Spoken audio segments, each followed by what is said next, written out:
গো, 3টের সময় আসার কথা, সন্ধ্যাবেলায় আসছো যে? আজ একটা নতুন গ্রামে গিয়েছিলাম। তাড়াতাড়ি গা ধুইলাও, মা বারবার ফোন করছে, যেতে হবে। কোথায় যাবা?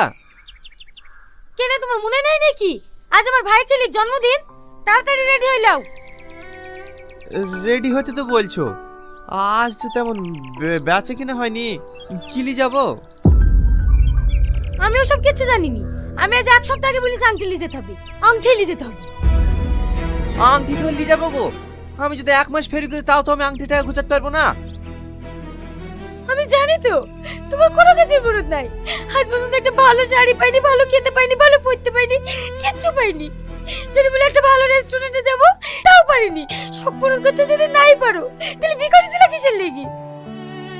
তুমি সবকিছু জেনে শুনি তো আমাকে বিয়ে করেছো, তাহলে আজ তুমি এরকম কথা বলছো কেন? জানতাম, কিন্তু সেটা ছিল আমার ভুল ধারণা। আসলে তুমি একটা কাপুরুষ।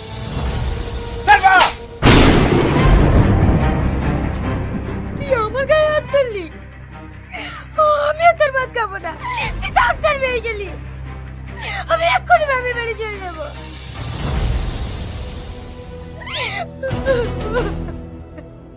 সালমা, সালমা, আমার কথাটা শোনো। সালমা।